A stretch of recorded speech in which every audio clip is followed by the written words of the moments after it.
నమస్కారం. దేశం గర్వించే సంస్థ మన భారత అంతరిక్ష పరిశోధనా సంస్థ అంటే ఇస్రోలో కెరీర్ మొదలుపెట్టాలని చాలామంది కలలు కంటారు కదా. ఆ కలల్ని నిజం చేసుకుని ఒక అద్భుతమైన అవకాశం వచ్చేసింది. ఇస్రో ప్రతిష్టాత్మకమైన గ్రూప్ ఏ ఆఫీసర్ ఉద్యోగాల కోసం నోటిఫికేషన్ విడుదల చేసింది. మరి ఆ వివరాలేంటో ఇప్పుడు చూసేద్దాం. సరే, ఇలాంటి నోటిఫికేషన్ చూడగానే అందరి మదిలో వచ్చే మొదటి ప్రశ్న, జీతమెంత? ఈ ఉద్యోగాలకు ఎంపికైతే నెలకి సుమారుగా 1,30,000 రూపాయల వరకు జీతం అందుకునే అవకాశం ఉంది. అంటే ఇది మామూలు ప్యాకేజ్ కాదు కదా. ఇంకో ముఖ్యమైన విషయం, ఇవి టెంపరరీ జాబ్స్ లేదా కాంట్రాక్ట్ జాబ్స్ అనుకుంటే పొరపాటే. ఇవి పక్కా పర్మనెంట్. అది గ్రూప్ ఏ లెవెల్ ప్రభుత్వ ఉద్యోగాలన్నమాట. అంటే ఉద్యోగ భద్రతతో పాటు మంచి హోదా, గౌరవం కూడా ఉంటాయి. కెరియర్లో స్థిరపడటానికి ఇదొక బెస్ట్ ఆప్షన్. ఓకే, ఇప్పుడు చాలా ముఖ్యమైన విషయానికి వద్దాం. అదేంటంటే డేట్స్. అప్లై చేయడానికి టైం చాలా తక్కువగా ఉంటుంది. సో ఈ తేదీలను జాగ్రత్తగా గుర్తుపెట్టుకోవాలి. చూడండి, ఆన్లైన్ అప్లికేషన్ స్టార్ట్ అయ్యేది జనవరి 23, 2026. ఇక లాస్ట్ డేట్ వచ్చేసి ఫిబ్రవరి 12, 2026. సో అర్హత ఉన్నవాళ్లెవ్వరూ ఈ టైంని మిస్ చేసుకోవద్దు. అయితే ఈ నోటిఫికేషన్లో మనకి ప్రధానంగా 2 రకాల పోస్టులు కనిపిస్తున్నాయి. అవేంటి, వాటి మధ్య తేడా ఏంటో ఇప్పుడు వివరంగా చూసేద్దాం. ఈ టేబుల్ చూస్తే మనకు ఒక మంచి క్లారిటీ వస్తుంది. చూడండి, సైంటిస్ట్/ఇంజనీర్ ఎస్డి పోస్ట్స్. ఇవి పోస్ట్ కోడ్స్ 1 నుంచి 3 వరకు. వీటికి సెలెక్షన్ ప్రాసెస్ చాలా సింపుల్. ఓన్లీ ఇంటర్వ్యూ అంతే. జీతం కూడా ఎక్కువ, 1,30,000. ఏజ్ లిమిట్ కూడా 35 ఏళ్ల వరకు ఉంది. ఇక రెండో కేటగిరీ, సైంటిస్ట్/ఇంజనీర్ ఎస్సి. ఇవి పోస్ట్ కోడ్స్ 4 నుంచి 16. వీటికి మాత్రం రిటన్ టెస్ట్, ఇంటర్వ్యూ రెండూ ఉంటాయి. జీతం 1,20,000, ఏజ్ లిమిట్ 30 ఏళ్లు. ఇక నోటిఫికేషన్లో ఈ లైన్ చూసి చాలామంది కన్ఫ్యూజ్ అవుతారు. ఈ పోస్టు టెంపరరీ అట కదా, కానీ కంటిన్యూ అవ్వచ్చు అని ఉంటుంది.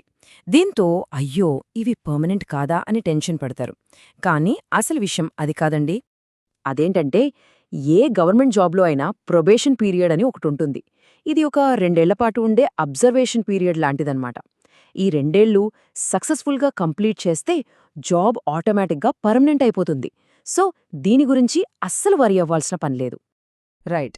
మరి ఈ అద్భుతమైన ఉద్యోగాలకు అప్లై చేయాలంటే ఉండాల్సిన క్వాలిఫికేషన్స్ ఏంటో ఇప్పుడు చూద్దాం. ఓకే, పోస్ట్ కోడ్స్ 1 నుంచి 3 వరకు ఉన్న ఎస్టీ పోస్టులకి పీహెచ్డీ కంపల్సరీ. దాంతోపాటు ఎంఈ, ఎంటెక్ లేదా ఎంఎస్సీలో 60% మార్కులుండాలి. ఇక పోస్ట్ కోడ్స్ 4 నుంచి 16 వరకు ఉన్న ఎస్సీ పోస్టులకొస్తే పీహెచ్డీ అవసరం లేదు. జస్ట్ ఎంఈ, ఎంటెక్ లేదా ఎంఎస్సీ లాంటి పోస్ట్ గ్రాడ్యుయేట్ డిగ్రీలో కనీసం 60% మార్కులుంటే సరిపోతుంది. మరి ఏ బ్రాంచెస్ వాళ్ళు ఎలిజిబుల్ అంటే లిస్ట్ చాలానే ఉంది. చూడండి, electronics and communication, computer science, civil engineering, power electronics, అలాగే అగ్రికల్చర్, ఫిజిక్స్, స్టాటిస్టిక్స్, బయాలజీ, ఇలా చాలా డిసిప్లిన్స్ వాళ్లకి ఇదొక గొప్ప అవకాశం. సరే, క్వాలిఫికేషన్స్ ఓకే. మరి నెక్స్ట్ స్టెప్ ఏంటి? Selection process. ఇందాక చెప్పుకున్నట్టు ఈ 2 కేటగిరీల పోస్టులకు సెలెక్షన్ ప్రాసెస్ వేరువేరుగా ఉంటుంది. అదెలాగో చూద్దాం. ముందుగా పోస్ట్ కోడ్స్ 1 నుంచి 3 వరకు అంటే ఆ సీనియర్ ఎస్డీ పోస్టులకి ఎలాంటి రిటర్న్ టెస్ట్ లేదు. అవును, ఎగ్జామ్ లేదు. వచ్చిన అప్లికేషన్స్లోంచి షార్ట్ లిస్ట్ చేసి డైరెక్ట్గా ఇంటర్వ్యూకి పిలుస్తారు.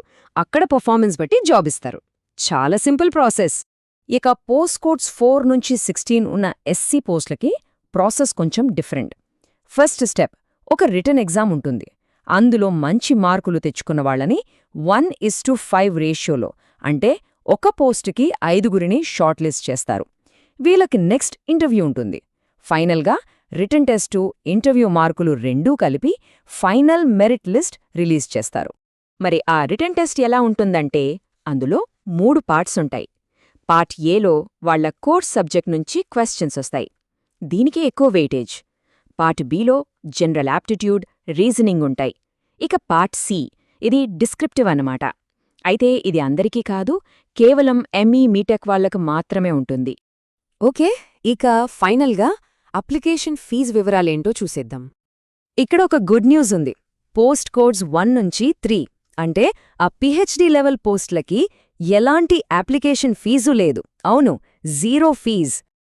అయితే పోస్ట్ కోడ్స్ 4 నుంచి 16 వరకు అప్లై చేసేవాళ్లు మాత్రం మొదట 750 రూపాయలు ఫీజు కట్టాల్సుంటుంది.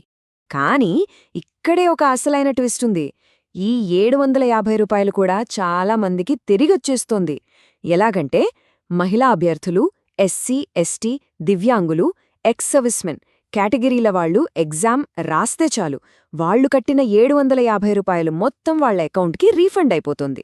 ఇక మిగిలిన వాళ్లు అంటే జనరల్, ఈడబ్ల్యూఎస్, ఓబీసీ మేల్ క్యాండిడేట్స్కి 500 రూపాయలు వెనక్కి వస్తుంది.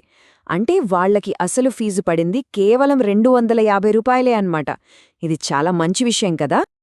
సో ఇవి ఇస్రో లేటెస్ట్ నోటిఫికేషన్కి సంబంధించిన పూర్తి వివరాలు. గుర్తుపెట్టుకోండి, ఇది కేవలం ఒక ఉద్యోగం మాత్రమే కాదు, దేశం గర్వపడే ఒక అంతరిక్ష ప్రయాణంలో భాగం పంచుకునే ఒక సువర్ణ అవకాశం. మరి ఈ చారిత్రాత్మక ప్రయాణంలో ఒక అడుగు ముందుకెయ్యడానికి అంతా సిద్ధంగా ఉన్నారా? అందరికీ ఆల్ ది బెస్ట్.